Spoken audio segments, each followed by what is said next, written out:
Welcome back, Warhammer Man in the studio, and Games Workshop hit us with some more surprises. Not only did they confirm some of the leaks or teasers, but also went into depth with some of the stuff that they had already shown off themselves. So let's just jump right in, starting with, well, you know what? I'm not even going to tell you.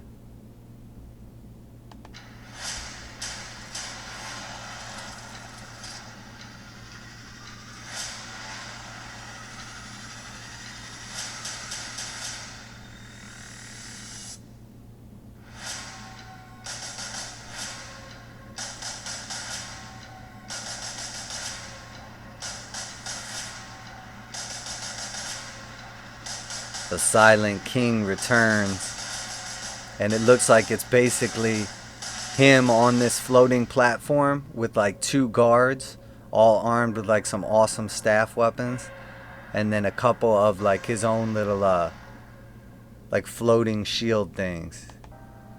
We once knew the gods. They came arrayed in gold and taught us of glory and of lies. They walked from darkness and taught us of death. Deceiver and Nightbringer. They rose from fire and taught us of creation and of oblivion. But And who's for this? their gifts, we cast them down, bound to our will, and now they serve us in war. What an awesome model. I'm a big fan of how they did like the lightning. It's definitely like a new way to kind of do the floating, the pose, etc. Void Dragon looks awesome, and I will definitely be getting that. I can't even wait to paint it up. So, and then here we have the Chaplain on a bike that was teased. 130 points showed up on the sheet for a Chaplain on a bike. He's going to have his litanies. He's going to presumably have 2 wounds and an extra 2 attacks on the charge, which is going to make him an absolute savage.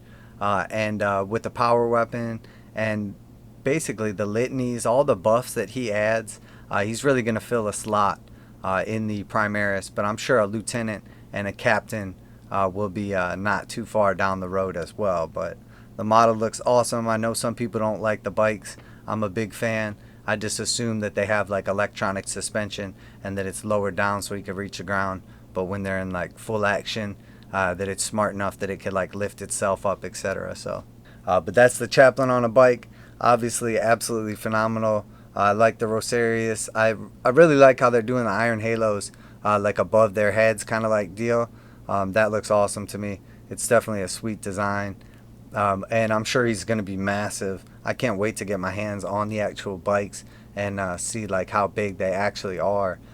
Because just the Primaris like upgrade in size to the model, like the physical guy, not to mention the actual bike itself, I'm sure is going to be like quite a jump. So I'm definitely looking forward to getting my hands on all the new models and getting to use them, play with them, paint them, especially.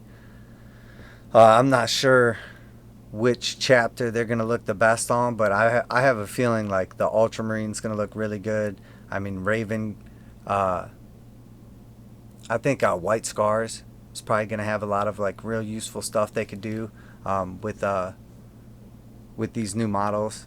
Blood Angels also, just because of like the assault aspect, the assault intercessors, I think is going to be crucial in like any Blood Angel force. So I'm definitely looking forward to basically expanding out. Like, you know, I have multiple smaller forces that I've just been slowly like kind of adding on to. So you know, ideally you just have enough armies that you can play like battle reports and keep it fresh and keep it exciting, you know, once we do get that all set up and start making our videos. So but yeah, that's the Chaplain on the bike. Presume that he's going to have the same litanies as a normal Chaplain. Maybe a bonus, like something special just for a Chaplain on a bike, but more than likely it'll be like the traditional litanies. And then if there's like chapter specific ones, you know, based on like what army you're playing, then I'm sure he'll probably have those available to him as well. But this is definitely going to be an awesome model. He'll have a little bit of firepower, but the key here is the extra toughness, the extra attacks, the extra wounds, but most importantly, the mobility, I think, is going to be key here, and it's really going to pay dividends um, for the Primaris. So, and I have a feeling they really are going to be a force to be reckoned with. But we already saw with the Catans and everything that everybody's going to be getting some blessings. Now here we have our Tech Marine. Overdue, obviously, with Pharaohs coming out and everything. We knew it was just a matter of time before we got a Primaris Tech Marine, but there he was. Definitely a cool pose. He has a couple of head options. He has the axe, he has the helmeted head and unhelmeted head that looks kind of like servitor style. He clearly has like a heavy bolter shoulder mount or something similar like what Ferris did. And then I like how he's using like he's using like his suit to kind of control like the claw arm over there. Hopefully they have like multiple poses or the ability to pose it. But I do really like that pose. Definitely a sweet model. I'm sure it's going to be absolutely massive too, like Ferris is. Very cool. Very cool. I like that they're expanding the range. Like, despite everything that's been going on, like they've kept up a pretty good schedule now with just kind of like bombing everything. Because like the fact that we're getting the new edition, the new box set, like there's all kind of stuff going on outside of 40k as well. And then on top of that, you're getting all these extra characters in addition. That's just absolutely phenomenal. Not to mention, this is all basically on the coat of like, the Sisters of Battle getting a whole new army revamp not too long ago as well. So, and with the new edition and everything, we can expect new releases. I'm expecting a Death Guard box set sometime in the near future, or start collecting. Now that it's not feasible to get those Death Guard models, people can't really go out and get. I don't even know if Poxwalkers are available at all now. Maybe in like the No Fear and the smaller starters, but with the initial set discontinued now, it's going to be strange to see how that comes out. So I would expect to start collecting for them. Now here we got the big boy again. Definitely an awesome model. The paint job on it's phenomenal too. I guess this is supposed to be like a captured Catan basically, and then he draws like all his power from it. So this is essentially like a Necron lord that has enslaved the Catan and then uses his power to fuel like the Lord's will. And he's part of this, I can't remember what it's called, the Triumvirate or whatever, but it's like him and his two like bodyguards. So I'm assuming they will operate as one unit, as where like his little shield generators or power cores or whatever they are on separate bases. So I assume they can be like moved separately and killed as well. I'm sure you're going to be able to target him because I'm sure he's going to have quite a few wounds based on his size alone, but who knows? Maybe we'll see those shield generators act like shield drones like for the Tau. I'm still not even sure exactly how like character targeting rules are going to work specifically, because with the Lookout Sir rule, which makes sense and everything, to put stipulations on character targeting like that, I do like that. But now, how does that work with snipers? Are they not allowed to look out, sir, a sniper shot? Does that give the sniper some kind of advantage? Can the sniper still target him when he wouldn't normally be able to because of the lookout, sir rule? So I'm curious how all that's going to work out, and how powerful snipers are going to work out too. So, but this is definitely an amazing model. Once again, can't wait to just paint it up. So, but I'm even more excited about this. I think this dude is awesome. I love how they have him sort of like going in and out of reality, or repairing himself or whatever it is. I like how they did the energy, the weapon, the wings are awesome.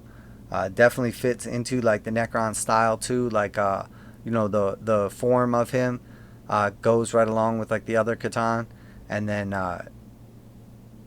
his sort of like tail thing or whatever. I can't tell if it's actually a tail or if it comes down from the wings, but that thing is pretty awesome too. I'm assuming he's gonna have two attack profiles, one for like the tail, one for the spear thing, and then theoretically he'll have some of those awesome like Necron powers as well, or some sort of like crazy ability like the other Catans do. But definitely an absolutely beautiful model. Cannot wait to paint this one up. I'm excited to do some Necrons, but I think I might do like a red glow instead of the green, so they look a little more evil, a little more like Terminator 2, or possibly blue, and do sort of like a I don't know, like a khaki color instead of like the metallic. So I'm not sure, but we'll have to see. And then here we are back to the Chaplain. Once again, awesome model. They really killed it with all these models.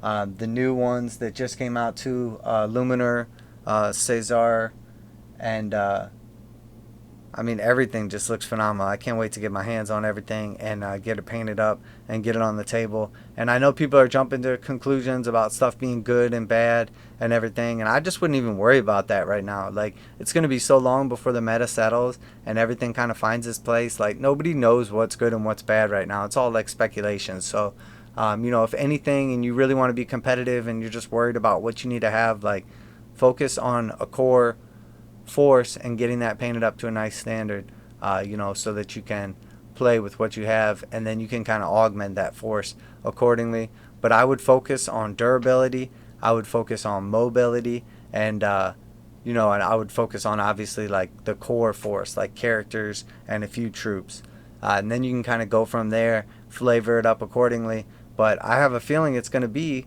months, if not years, before this meta is able to settle and people can really figure out, what's good, what's overpowered, what's not, how everything is changing. I just think right now it's important not to get too caught up with what people are speculating is going to be good, or if it's going to be a shooting game or a hand-to-hand combat game. Like, nobody really knows at this point in time. The playtesters that have been playing, are obviously going to be biased, but even they don't have like, they can't reveal everything, so they can't tell you what they even think really. There's going to be meta shifts left and right, and anything from like points balancing to a tiny little like adjustment to like the fly keyword or whatever it is, can just change the game completely. So I just wouldn't get focused on all of a sudden if your army is going to be good or bad or whatever. I have a feeling that it's going to be much more of a balanced and strategic game. It's going to be much more fun to play, and much more exciting. And that's what I'm really looking for. I'm looking for more of like a kill team experience out of Warhammer 40k. Like, you can pick it up, get a game, have fun, and be done with it, and you could play the same game multiple times, and it could go a million different ways, and it creates like its own little story, and just really gives you the experience how it should be.